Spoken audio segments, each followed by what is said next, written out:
Selama 30 menit ke depan, kami akan mengangkat seorang fotografer senior kebanggaan Indonesia. Sebagian besar wanita Indonesia memiliki keistimewaan, kekuatan, dan keindahan yang berbeda-beda. Salah satu contohnya, yakni dengan terjun pada dunia fotografi yang mulai dicintai oleh banyak kaum wanita. Dianti Anjani merupakan salah satu fotografer wanita yang telah memiliki banyak karya.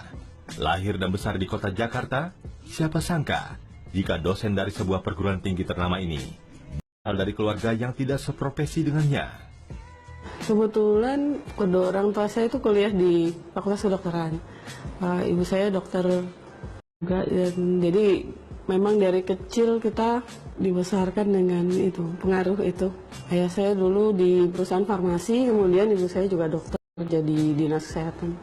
Kalau dari soal sekolah ya, mungkin dari sekolah memang kita kalau sekolah memang nilai harus bagus, ya sekolah harus serius, memang dari dulu seperti itu. Tapi juga banyak pengaruh seni dari keluarga ayah saya. Jadi ada paman saya yang pelukis, kemudian juga tante saya yang penari. Jadi memang pengaruh seni dari keluarga ayah saya cukup kuat. Tapi di samping itu kita secara akademis juga harus, memang waktu kecil juga kita dituntut harus bagus nilainya. Jadi kombinasi lah. Kita dulu sering sekeluarga itu sering jalan-jalan keluar, jadi sering traveling ya. Pernah waktu kecil itu kita naik mobil dari Jawa ke Bali, kemudian juga sering traveling ke laut segala macam. Jadi laut itu satu bagian yang cukup dekat dan cukup sering. Dan juga dari keluarga kami itu kebanyakan juga atlet renang, dari tante-tante saya juga sepupu-sepupu saya. Jadi air, laut itu bagian dari keluarga lah gitu. Mencintai laut sejak kecil, wanita berambut pendek ini ternyata berasal dari keluarga yang menyukai olahraga maupun sebuah profesi yang berhubungan dengan air. Itu terbukti dengan beberapa saudaranya yang memilih menjadi seorang atlet renang. Tidak heran jika sampai saat ini juga sangat menyukai kegiatan yang berhubungan dengan air. Sebenarnya dari keluarga saya, ayah saya tuh kebanyakan perenang. Jadi tante saya tuh loncat indah nasional, sekarang pelatih, kemudian sepupu saya juga atlet renang. Jadi memang sudah dari keluarga memang sudah seperti itu. Jadi kalau air dan laut tuh satu hal yang udah memang rutin. Kalau kita kumpul tuh biasanya ya di pantai main laut tuh. Selain berenang ya itu tadi diving. Jadi waktu dulu kan saya latihan berenang di kolam renang. Tuh setiap minggu berapa kali, kemudian saya lihat kok ada yang bawa tabung kemudian nyelam gitu. Itu suatu yang menarik sekali. Jadi waktu itu saya juga ngeliat TV ada satu program dari Jacques Cousteau yang penyelam. Jadi saya pikir wah pengen sekali nih ikut olahraga diving. Umur 14 tahun ya kalau nggak salah saya mulai ikut klub itu dan mulai diving. Dan pada saat itu memang diving bukan olahraga yang umum, nggak seperti sekarang gitu. Jadi jarang sekali ya orang yang diving, apalagi yang perempuan ya. Jadi ya waktu itu lumayan nekat sih, untung orang tua saya boleh.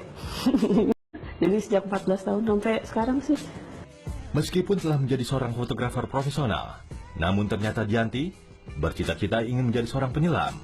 Berawal dari sering melihat seorang perenang yang menggunakan tabung saat ia mengikuti olahraga renang, wanita berkacamata ini langsung nekat mengikuti olahraga diving. Cita-citanya jadi penyelam sih. Memang dari dulu memang gara-gara lihat filmnya Jacques Cousteau itu memang saya berpikir wah saya kayaknya akan seneng banget kalau profesi saya tuh hubungannya dengan diving, laut gitu. Sang ayah yang memang memiliki hobi memotret dan anak-anaknya lah yang dijadikan sebuah objek membuat ia sempat mengambil ekskul fotografi waktu masih duduk di bangku sekolah. Seiring berjalannya waktu, saat mulai memasuki perguruan tinggi di sebuah fakultas kedokteran, ia mulai rajin mengikuti workshop tentang fotografi. Dan kamera yang pertama kali digunakan adalah kamera Nikon, yang sampai saat ini masih digunakan. Ayah saya dulu memang hobi foto. Dia waktu itu memang punya beberapa kamera dan lensa, dan kita anak-anaknya suka dijadikan model gitu. Nah, Waktu SMP saya ngambil ekstrakurikuler fotografi, guru kami namanya Pak Nol. Tapi waktu itu fotografi ya oke lah, tapi nggak terlalu hobi. Nah, beberapa tahun kemudian pada waktu kuliah, kebetulan saya masuk di Fakultas Kedokteran UI. Nah, pada waktu kuliah itu memang saya melihat ada di koran itu pemberitahuan kursus workshop fotografi oleh Mas Darwis dan almarhum Bapak Diki BP pada waktu itu. Saya masih kuliah tuh tingkat 2. Nah, kemudian bertanya pada orang tua boleh ikut atau enggak. Akhirnya iseng-iseng ikut. Nah, kamera pertama yang saya gunakan yang ini nih. Nikon. Jadi ini kamera punya ayah saya, longsuran, tapi sampai sekarang kadang-kadang masih suka dibawa pergi hunting karena ini analog kan. Kadang-kadang saya masih berfungsi. Oh, ini fungsi baik. Memiliki orang tua yang memilih terjun ke dunia kedokteran tentu membuatnya mengikuti pendidikan di bidang yang sama, yaitu Fakultas Kedokteran. Kerap mengikuti workshop dan perkumpulan tentang fotografi, ia semakin mencintai dunia fotografi. Jadi sebenarnya kan saya masuk ke kedokteran karena memang agak disuruh sih Mas.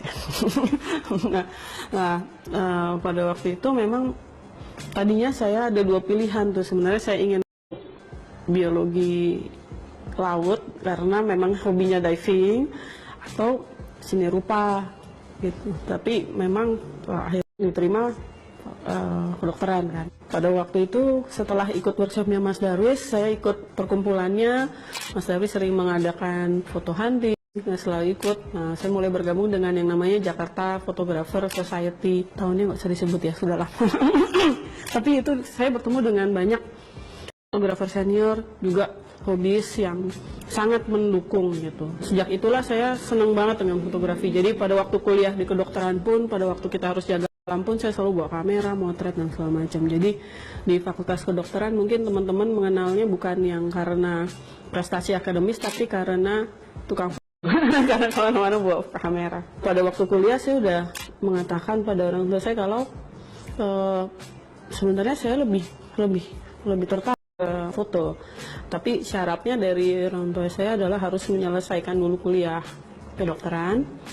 Jadi yang saya kerjakan adalah saya selesaikan secepat mungkin dan kemudian lulus, jadi ijazahnya diberikan dulu, baru itu syaratnya, itu baru boleh sekolah lagi.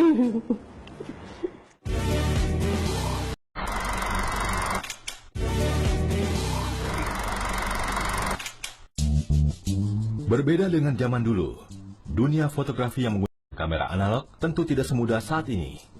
Di zaman analog, seorang fotografer dituntut untuk lebih matang dalam mempersiapkan konsep dari sebuah foto itu sendiri. Karena hasil foto yang tidak dapat langsung dilihat, berbeda dengan teknologi serba digital sekarang ini, yang membuat kegiatan memotret menjadi lebih tepat dan dengan kamera yang semakin canggih. Mungkin yang paling kita rasakan adalah perbedaan dari hal teknologi. Dengan teknologi digital sekarang, semua itu serba cepat dan serba instan. Dibandingkan dengan yang zaman dulu dengan film, pada waktu saya pertama kali bekerja sebagai fotografer tuh tahun 97-an, yang ada hanya film. Jadi pada waktu memotret untuk pekerjaan, pakai film slide. Kemudian untuk ngetes hasilnya bagus atau tidak tuh dengan Polaroid, nyampe Polaroid itu. Jadi cukup mahal tuh ya. Pada waktu kita satu pemotretan itu kita harus punya persiapan yang sangat matang, juga mengukur cahaya, mengukur warna cahaya, juga persiapan karena belum ada teknologi digital yang cepat. Sebenarnya kalau kita bicara soal kreativitas dan hasil itu hampir sama aja, cuma yang berbeda adalah cara bekerja. Kalau mungkin teman-teman saya yang mulai belajar fotografi dengan film, itu mungkin cara bekerjanya masih lebih hati-hati, diukur. Tapi untuk anak-anak yang sekarang yang mulai belajar dengan digital, itu mereka biasanya lebih instan, lebih cepat. Kalau kurang bagus, retouch dan digital imaging gitu ya. Tapi hasil akhir dan kreativitas tuh menurut saya sama aja, sama bagusnya gitu ya. Kalau seorang fotografer yang belajar dari digital itu punya waktu dan minat, itu sangat bermanfaat kalau belajar analog. Karena di analog tuh kita belajar melihat cahaya dengan lebih teliti, melihat komposisi dengan lebih teliti. Karena begitu kita jepret, itulah yang didapatkan ya. Sehingga kalau memang berminat dan ada waktunya, saya merekomendasi untuk belajar analog dengan film. Ya. Dalam memotret, kamera yang digunakan wanita berambut pendek ini berbeda-beda tergantung kemauan klien. Namun untuk kebutuhan sehari-hari, ia biasa menggunakan SLR. Tapi kalau hanya untuk jalan-jalan, ia lebih suka kamera mirrorless karena dengan ukuran yang kecil dan ringan. Saya ada quote di antara fotografer itu, kamera yang terbagus adalah kamera yang kamu punya saat ini. Kalau kita karena punya sebuah kamera, kita menguasai semua tools yang ada di kamera tersebut, kita bisa konsentrasi pada konsepnya, penyampaian cerita, storytelling, pencahayaan, komposisi. Ya, jadi konsentrasinya adalah ke situ ya. Tapi menutup kemungkinan kalau misalnya ada satu pekerjaan komersial, kita harus menggunakan kamera dengan teknologi yang terbaik pada saat itu. Ya, jadi mungkin kamera resolusinya cukup tinggi, lensanya cukup bagus, pencahayaan juga harus dengan lighting yang bagus untuk mencapai. Memang kecanggihan teknologi itu sangat-sangat membantu, sangat-sangat mempermudah pekerjaan fotografer gitu. Tapi intinya adalah fotografernya itu sendiri punya cerita yang ingin disampaikan atau tidak. Dia punya mata yang sensitif untuk melihat suatu pencahayaan atau komposisi atau tidak itu. Sebagai seorang maestro fotografi, Dianti harus tetap mengikuti perkembangan zaman, seperti dari segi teknik memotret hingga dari segi digital marketing sekalipun, dengan tujuan agar dapat tetap eksis dalam menjalani profesinya sebagai fotografer profesional. Kalau tantangan itu berbeda-beda dari awal sampai sekarang ya. Mungkin waktu baru pulang, kemudian baru meniti, itu yang paling sulit adalah mencari klien, kemudian branding. Kalau saat ini yang paling dirasakan adalah tantangannya adalah dengan kemajuan sosial media, dengan kemajuan teknologi digital sekarang. Tantangannya adalah bagaimana seorang fotografer masih tetap eksis. Ya. Jadi yang saya lihat, fotografer sekarang harus selalu mengikuti teknologi yang terbaru, baik dari segi teknik fotografi, juga peralatan, juga digital marketing seperti untuk sosial media dan yang lain tuh harus selalu diikuti. Kalau tidak, kita ketinggalan. Dalam dunia fotografi, lighting atau pencahayaan merupakan hal yang harus diperhatikan. Karena dengan pencahayaan, sang fotografer dapat menyampaikan cerita yang lebih dramatis. Hal yang paling penting dari fotografi itu adalah pencahayaan. Nama fotografi sendiri kan dari fotos dan grafos. Fotos itu kan cahaya, grafos itu melukis. Jadi fotografi adalah melukis dengan cahaya. Jadi lighting itu adalah satu hal yang menurut saya terpenting dari fotografi. Gitu ya. Karena dengan pencahayaan kita bisa menyampaikan cerita yang berbeda-beda. Ya. Berawal dari teman kamu yang seorang dokter, yang secara langsung memintanya untuk menjadi medical photography, bertujuan untuk bahan mengajar bagi sekolah kedokteran. Jadi medical photography itu banyak manfaatnya ya. Jadi ada yang pertama untuk pendidikan, untuk bahan ajar. Jadi misalnya bayangkan ya, sebenarnya bukan fotografi medical, fotografi video atau imaging. Jadi misalnya bayangkan seorang dokter melakukan satu tindakan bedah, pasti ada satu tahapan atau step-step kan. Nah, dengan kita mendokumentasikan dengan baik, dengan akurat, baik dari foto atau video, step-stepnya itu bisa dijadikan bahan ajar untuk nanti mengajar dokter yang lain gitu. Itu satu. Kemudian pernah mendengar forensik fotografer ya, mungkin nonton CSI atau apa. Nah itu juga banyak mengandalkan fotografi untuk dokumentasi, untuk bahan bukti, alat bukti ya, dan juga untuk identifikasi. Jadi ada suatu pemeriksaan, misalnya kita menemukan suatu kain kemudian ada cairannya, kita nggak tahu itu cairan apa. Dengan medical fotografi kita bisa meneteskan tertentu, dari situ kita bisa melihat, oh ini cairannya berarti yang ini darah, ini apa. Jadi banyak sekali fungsi dari medical fotografi. Aku kenal Ibu Dianti itu udah lama banget ya, sekitar 10 tahun lebih di salah satu sekolah fotografi juga, karena saat itu juga sometimes menjadi tim juga gitu ya. Beliau tuh orang yang sangat idealis ya, idealis sekali gitu dalam, apalagi terutama dalam hal mengajar fotografi. Dan beliau juga sometimes ada moodinya juga. Jadi kadang kita ya, karena udah kenal lama, semua jadi beres.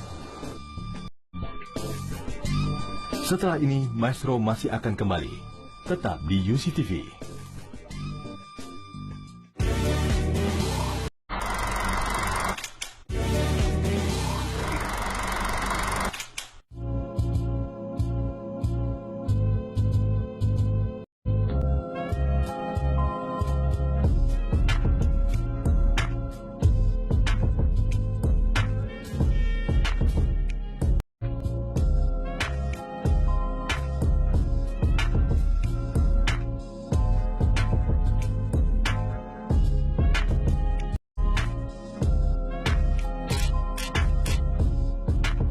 Menjadi fotografer profesional tentu melalui proses perjalanan yang panjang, pun yang dialami oleh seorang Dianti Anjani. Untuk sekarang sebenarnya di Indonesia sudah ada beberapa institusi pendidikan yang mengajarkan fotografi ya. Jadi sudah ada, belum banyak tapi ada beberapa yang jurusan fotografi sudah ada. Jadi menurut saya sih sekarang pilihannya banyak. Ada yang pendidikan resmi di universitas, ada yang diploma, ada juga kursus-kursus fotografi banyak sekali. Jadi sekarang kalau ingin belajar fotografi sebenarnya banyak sekali tempat yang bisa kita coba gitu ya. Dalam mempelajari ilmu fotografi, tentu tergantung pilihan. Jika ingin mendapatkan ilmu yang telah disiapkan, maka pemula bisa memilih sebuah lembaga atau institusi tertentu. Namun tidak menutup kemungkinan bagi pemula yang memiliki keinginan besar untuk mendalami ilmu fotografi dengan terus mengasah kemampuannya dalam membidik kamera. Kalau wajib atau enggak tuh ya, tapi bedanya begini. Kalau pendidikan formal, misalnya kita mengambil S1 ya, 4 tahun, contohnya di Trisakti fotografi. Di situ belajar semua dari A sampai Z. Mulai dari sejarah, mulai dari fotografi satu, mulai dari fotografi analog, cuci cetak film, dan sampai semua dipelajari lengkap. Jadi begitu lulus, pengetahuan dari fotografer itu sangat komplit. Biasanya dia bisa memecahkan persoalan yang dia hadapi pada waktu dia memotret. Jadi bukan hafalan. Tidak hanya mengasah kemampuan dan menjalani pendidikan akademis saja, untuk menjadi seorang fotografer profesional, mengikuti sebuah komunitas di bidang yang sama dirasa sangat perlu.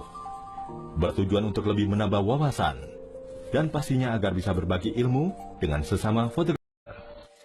Menurut saya bergabung dengan sebuah komunitas ya itu menjadi suatu hal positif ya, karena dia bisa belajar dari fotografer yang lain. Karena menurut saya paling banyak belajar adalah melihat teman-teman yang lain memotret. Juga informasi terbaru dengan masuk komunitas biasanya lebih cepat tuh, apakah tentang teknologi fotografi, tentang kamera dan event mungkin. Jadi juga memacu semangat karena kan menyenangkan kan, motret bersama, saling berbagi, melihat fotografer yang lain. Jadi kalau saya boleh sarankan, masuklah ke komunitas yang memang merasa cocok untuk kita sendiri gitu. Begitu banyak karya yang telah diciptakan oleh seorang Dianti Anjani.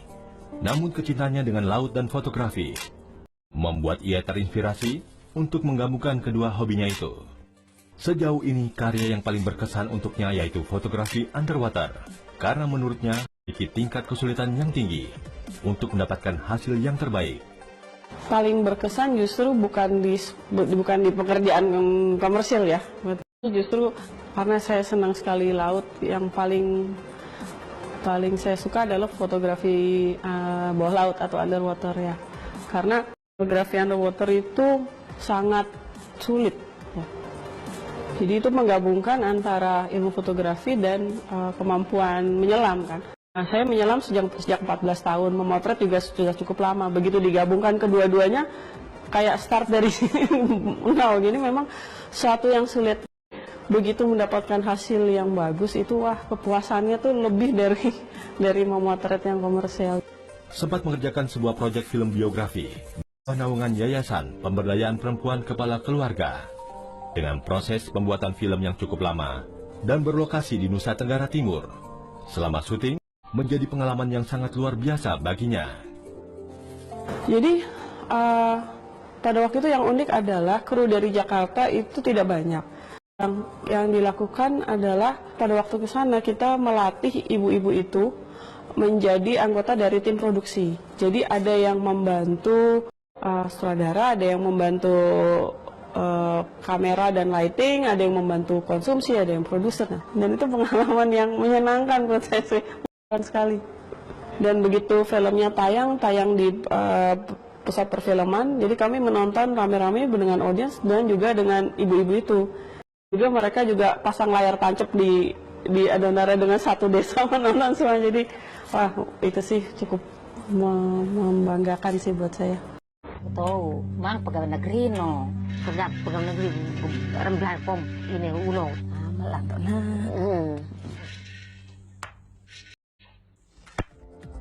Tipsnya adalah seperti namanya ya profesional. Jadi kita harus punya satu attitude yang tepat. Jadi kita harus bisa mempertanggungjawabkan apa yang kita lakukan. Pada waktu kita mengerjakan suatu pekerjaan, misalnya dengan teknik tertentu, itu kita harus persiapkan dengan baik.